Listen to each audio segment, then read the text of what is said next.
हरे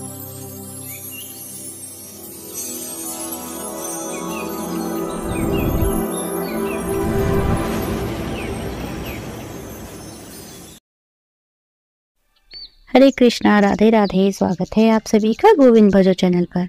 आज के इस वीडियो में हम ज्येष्ठ मास के शुक्ल पक्ष की एकादशी निर्जला एकादशी की 2 व्रत कथाओं का श्रवण करेंगे। तो चलिए शुरू करते हैं। निर्जला एकादशी का महात्म्य। श्री सूत जी बोले, हे ऋषियों, अब सर्व व्रतों में श्रेष्ठ, सर्व एकादशियों में उत्तम निर्जल एकादशी की कथा सुनो। एक बार पांडव पुत्र भीमसेन ने वेद व्यास जी से पूछा, हे महाज्ञानी पितामह, मेरे चारों भाई युधिष्ठिर, अर्जुन, नकुल, सहदेव और माता कुंती तथा भार्या द्रौपदी एकादशी के दिन कभी भोजन नहीं करते। वे मुझे भी सदैव ऐसा करने को कहते हैं। मैं उनसे कहता हूँ कि मुझसे तो भूख सही नहीं जाती। मैं दान और विधिवत भगवान की पूजा आराधना करूँगा। सो कृपा पूर्वक ऐसा उपाय बताइए कि उपवास किए बिना मुझे एकादशी के व्रत का फल प्राप्त हो सके। तो व्यास जी बोले, यदि स्वर्ग को भला और नरक को बुरा मानते हो तो हे भीमसेन, दोनों पक्षों की एकादशी को भोजन न किया करो। तब भीम ने निवेदन किया, हे महामुनि, जो कुछ मैं कहता हूँ वह भी सुनो। यदि दिन में एक बार भोजन न मिले तो मुझसे नहीं रहा जाता। मैं उपवास कैसे करूँ? मेरे उदर में वक्र नामक अग्नि का निवास है। बहुत सा भोजन करने से मेरी भूख शांत होती है। हे मुने, मैं वर्ष भर में केवल एक ही व्रत कर सकता हूँ। सो आप कृपा करके केवल एक व्रत बताइए जिसे विधि पूर्वक करके मैं स्वर्ग को प्राप्त हो सकूं। वह निश्चय करके कहिए जिससे मेरा कल्याण हो। व्यास जी ने कहा, हे भीमसेन, मनुष्यों के लिए सर्वोत्तम वेद का धर्म है, किंतु कलियुग में भी उस धर्म पर चलने की शक्ति किसी में नहीं है। इसलिए थोड़े धन और थोड़े कष्ट से होने वाला सरल उपाय जो पुराणों में लिखा है वह मैं तुमको बताता हूँ। दोनों पक्षों की एकादशियों में जो मनुष्य भोजन नहीं करते वे नरक नहीं जाते। यह वचन सुनकर महाबली भीमसेन पहले तो पीपल के पत्र की भांति कांपने लगे, फिर डरते हुए बोले, हे पितामह, मैं उपवास करने में असमर्थ हूँ, इसलिए हे प्रभु, निश्चय करके बहुत फल देने वाला एक व्रत मुझसे कहिए। तो व्यास जी बोले, ज्येष्ठ मास में शुक्ल पक्ष में जो एकादशी होती है उसका निर्जला व्रत यत्न से करना उचित है। स्नान और आचमन करने से जलपान वर्जित है। केवल 1 घूंट जल से आचमन करे, अधिक पीने से व्रत खंडित हो जाता है। एकादशी के सूर्य उदय से लेकर द्वादशी के सूर्य उदय तक जल ग्रहण न करें और न भोजन करें तो बिना परिश्रम ही सभी द्वादशी युक्त एकादशियों का फल मिल जाता है। द्वादशी को प्रातः काल स्नान करके स्वर्ण और जल ब्राह्मणों को दान करें, फिर ब्राह्मणों सहित भोजन करें। हे भीमसेन, इस विधि से व्रत करने से जो फल मिलता है वह सुनो। सारे वर्ष में जो एकादशियां आती हैं उन सब का फल निसंदेह केवल इस एकादशी के व्रत से प्राप्त होता है। शंख चक्र गदाधारी भगवान विष्णु ने स्वयं वह मुझसे कहा है कि सब त्याग कर केवल मेरी शरण में आओ और सुनो।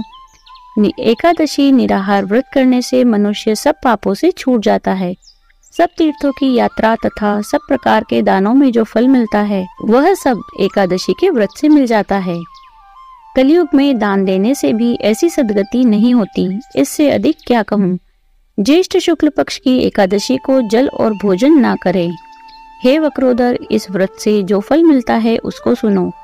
सब एकादशी व्रतों में से जो धन धान्य व आयु आरोग्यता आदि की वृद्धि होती है वे सब फल निसंदेह इस एकादशी के व्रत से प्राप्त होते हैं। हे नरसिंह भीम, मैं तुझसे सत्य कहता हूँ कि इसके करने से अति भयंकर काले पीले रंगों वाले यमदूत भय देने वाला दंड और फांसी सहित उस मनुष्य के पास नहीं आते, बल्कि पीताम्बरधारी हाथों में चक्र लिए हुए मोहिनी मूर्ति विष्णु के दूत विष्णु लोक में लेने के लिए आते हैं। अतः जल रहित व्रत करना उचित है। फिर जल और गोदान करने से मनुष्य सब पापों से मुक्त हो जाता है। वैशंपायन जी कहते हैं, हे जन्मेजय, तब से भीमसेन यह व्रत करने लगे और तभी से इसका नाम भीमसेनी एकादशी हुआ। हे राजन, इसी प्रकार तुम सब पाप दूर करने के लिए उपवास करके विष्णु जी की पूजा करो। इस प्रकार प्रार्थना करो कि हे भगवान, मैं आज निर्जल व्रत करूंगा। हे देवेश, अंततः द्वादशी को भोजन करूंगा। यह कहकर सब पापों की निवृत्ति के लिए श्रद्धा से इंद्रियों को वश में करके व्रत करे। मंदराचल पर्वत के समान बड़े बड़े पाप भी इस एकादशी के प्रभाव से नष्ट हो जाते हैं। यदि गाय दान न कर सके तो वस्त्र में बंधे स्वर्ण के साथ घड़ा दान करे। निर्जला एकादशी को स्नान, दान, तप, होम आदि जो धर्म कार्य मनुष्य करता है सो सब अक्षय हो जाता है। हे राजन, जिसने एकादशी का विधिवत व्रत कर लिया उसे धर्माचार करने की क्या आवश्यकता है। सब प्रकार के व्रत करने से विष्णु लोक प्राप्त होता है। कुरुश्रेष्ठ, एकादशी के दिन जो मनुष्य अन्न भोजन करते हैं वह पापी होते हैं, इस लोक में चांडाल होते हैं, अंत में दुर्गति को पाते हैं। इस एकादशी का व्रत करके दान देने वाले मोक्ष को प्राप्त होते हैं। ब्रह्म हत्या, मदिरापान, चोरी, गुरु से द्वेष और मिथ्या बोलने वाले वह सब महापाप द्वादशी युक्त एकादशी का व्रत करने से क्षय हो जाते हैं। हे कुंती पुत्र भीम, अब इस व्रत की विधि सुनो। यह व्रत स्त्री व पुरुषों को अत्यंत श्रद्धा से इंद्रियों को वश में करके करना चाहिए। शीर्षाई भगवान की पूजा करके गोदान करें। दूध देने वाली गाय, मिष्टान और दक्षिणा सहित विधि पूर्वक दान करें। हे श्रेष्ठ भीम, इस प्रकार भली भांति ब्राह्मणों के प्रसन्न होने से श्री विष्णु भगवान संतुष्ट होते हैं। जिसने यह महाव्रत नहीं किया उसने आत्मद्रोह किया है। वह दुराचारी है। जिसने यह व्रत किया उसने अपने 100 अगले संबंधियों को भी अपने सहित स्वर्ग पहुंचा दिया और मोक्ष प्राप्त हुआ। जो मनुष्य शांति से दान और पूजा करके रात्रि जागरण करते हैं और द्वादशी के दिन अन्न, जल, वस्त्र, उत्तम शैया व कुंडल सुपात्र ब्राह्मण को दान करते हैं, वह निसंदेह स्वर्ण के विमान पर बैठकर स्वर्ग को प्राप्त होते हैं। जो फल नाशनी अमावस्या अथवा सूर्य ग्रहण में दान पुण्य करके मिलता है वही फल इसके सुनने से मिलता है। दंत धावन कर विधि अनुसार बिना अन्न जल के व्रती मनुष्य इस एकादशी का व्रत और आचमन जल के न पीकर द्वादशी के दिन देवेश त्रिविक्रम भगवान की पूजा करे। जल, पुष्प, धूप, दीप अर्पण कर यथाविधि पूजन करके प्रार्थना करे कि हे देवेश, हे ऋषिकेश, हे संसार के सागर से पार कराने वाले, इस घड़े के दान करने से मुझे मोक्ष प्राप्त हो। हे भीमसेन, फिर अपनी सामर्थ्य के अनुसार अन्न, वस्त्र, छत्र, फल आदि घड़े पर रखकर ब्राह्मण को दान देने से तत्पश्चात श्रद्धा पूर्वक ब्राह्मण को भोजन करवाकर आप भी मौन होकर भोजन करें। इस प्रकार जो यह व्रत यथाविधि करते हैं वह सब पापों से छूटकर मुक्त हो जाते हैं। निर्जला एकादशी की लोक कथा इस प्रकार है। एक बार की बात है, एक आदमी की नई नई शादी हुई थी। वह पहली बार अपनी पत्नी को लेने उसके मायके जा रहा था। रास्ते में उसने एक गाय को तालाब की ओर जाते हुए देखा। वह गाय पानी पीने के लिए तालाब में उतर गई, लेकिन कीचड़ होने की वजह से वह वापस बाहर नहीं निकल पा रही थी। गाय ने जब उस आदमी को वहां से गुजरते हुए देखा तो वह उससे मदद मांगने लगी। तब उस आदमी ने कहा, मैंने नए कपड़े पहने हैं, मैं अपनी ससुराल जा रहा हूँ। अगर मैं तुम्हारी मदद करूंगा तो मेरे कपड़े मैले हो जाएंगे। उसकी यह बात सुनकर गौमाता बहुत उदास हो गई और वह कीचड़ में अंदर धंसती जा रही थी। तब गाय ने उस आदमी को श्राप दिया कि अब से 8 पहर बाद तू गधा बन जाएगा। यह सुनकर वह आदमी डर गया और अपनी भूल के लिए गौमाता से माफी मांगने लगा। लेकिन तब तक बहुत देर हो चुकी थी। गौमाता पानी में डूब चुकी थी। वह आदमी उदास मन से ससुराल पहुंच गया और वहां पहुंचते ही उसने अपनी पत्नी को घर चलने के लिए कहा।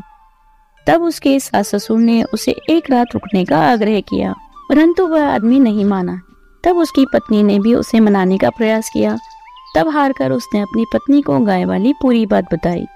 यह सुनकर उसकी पत्नी तुरंत उसके साथ जाने को तैयार हो गई। घर पहुंचते ही वह आदमी गधा बन गया। अब वह आदमी करे भी तो क्या करे। वह सारे दिन घर में बैठे बैठे दोनों पति पत्नी विचार करते कि अब क्या करें, किससे मदद मांगे। कुछ दिनों के बाद घर में खाने के लाले पड़ गए। तब गधा बने आदमी ने अपनी पत्नी से कहा कि तुम मुझे बाहर ले चलो और जाकर मुझसे मजदूरी करो, जिससे घर में खाने पीने का सामान आ सके। पति की बात मानकर वह उस गधे को लेकर बाहर काम ढूंढने निकल पड़ी। उनके नगर का राजा महल के बाहर यात्रियों के लिए कुआं खुदवा रहा था। कुएं से निकली मिट्टी को दूर फेंकने की मजदूरी का काम उस औरत को मिल गया। लेकिन वह औरत मिट्टी हमेशा अपने सर पर रखकर फेंकने जाती। यह देखकर वहां काम कर रहे लोगों ने उससे कहा कि तुम्हारे पास तो गधा है, फिर तुम क्यों अपने सर पर मिट्टी रखकर फेंकने जाती हो? मिट्टी गधे की पीठ पर लाद कर क्यों नहीं ले जाती? यह सुनकर वह औरत उनके सवालों का जवाब दिए बिना ही निकल जाती और अपना काम करती रहती। वहां का राजा भी महल के आंगन में से कुएं के काम को देखता था। उसे भी यह सब बहुत अजीब लगता था। इस प्रकार दिन बीतते जा रहे थे। राजा की उत्सुकता बढ़ती जा रही थी, तो उसने एक दिन अपने सैनिकों को भेजकर उस औरत को महल में बुलवाया। और जब वह औरत उस राजा के दरबार में आई तो राजा ने उस औरत से पूछा, मैं तुम्हें रोज देखता हूँ, तुम कभी भी इस गधे को मिट्टी उठाने के लिए इस्तेमाल नहीं करती। यह देखकर मुझे बड़ी हैरानी होती है। यह गधा नहीं, मेरे पति हैं। फिर उसने गाय वाली पूरी बात राजा को बताई। राजा ने नगर के सभी विद्वान पंडितों को बुलवाकर इसका उपाय पूछा। तब एक पंडित ने बताया कि यदि कोई अपनी 1008 एकादशियों का फल इस गधे को दे, तब यह आदमी अपने असली रूप में आ जाएगा। राजा ने नगर में ऐलान करवा दिया, लेकिन किसी ने भी नगर में 1008 एकादशी के व्रत नहीं किए थे। बहुत ढूंढने पर राजा के सैनिकों को एक बुढ़िया मिली जिसने पूरे 1008 एकादशी के व्रत किए थे। सैनिक उस बुढ़िया को लेकर राजा के पास आए। राजा ने उस बुढ़िया से कहा कि यदि तुम इस गधे को अपनी 1008 एकादशियों का फल दे दो तो मैं तुम्हें बहुत सा धन दूंगा। तब बुढ़िया ने कहा, महाराज, मुझे आपके धन की लालसा नहीं है, फिर भी मैं अपनी 1007 एकादशियों का फल इसे दे सकती हूँ, पर अपनी एक निर्जला एकादशी का फल मैं इसे नहीं दूंगी, क्योंकि केवल एक निर्जला एकादशी के व्रत से पूरी साल की एकादशियों का फल प्राप्त होता है और विष्णु धाम की प्राप्ति होती है। मेरी तो अब उम्र हो चली है। यदि मैं अगली निर्जला एकादशी के आने से पहले ही मर गई तो मुझे इस निर्जला एकादशी के फलस्वरूप विष्णु धाम का वास मिलेगा। इतना कहकर उस बुढ़िया ने अपनी 1007 एकादशियों का फल उस गधे को दे दिया, जिसके परिणाम स्वरूप वह अपने असली रूप में आ गया। लेकिन एक एकादशी का फल कम मिलने से उसका पूरा शरीर तो आदमी का हो गया, लेकिन गधे की पूंछ नहीं गई। एकादशी का व्रत और सभी एकादशियों में श्रेष्ठ निर्जला एकादशी का महत्व जानने के बाद वे दोनों पति पत्नी, राजा और नगर के सभी लोग हर एकादशी का व्रत करने लगे और एकादशी के व्रत के प्रभाव से उस आदमी की गधे की पूंछ भी चली गई और पूरा नगर सुख समृद्धि से भर गया। तो यह थी कथा निर्जला एकादशी की। बोलिए विष्णु भगवान की जय। यदि आपको वीडियो अच्छी लगी हो तो लाइक कीजिए, शेयर कीजिए। आप अपने अनुभव हमें कमेंट द्वारा भी बता सकते हैं। यदि आप चैनल पर नए हैं तो चैनल को सब्सक्राइब कर लीजिए, बेल आइकन को प्रेस कर लीजिए, जिससे नए वीडियोस की नोटिफिकेशन तुरंत आपको मिल जाए। तो मिलते हैं अगले वीडियो में। हरे कृष्ण, राधे राधे।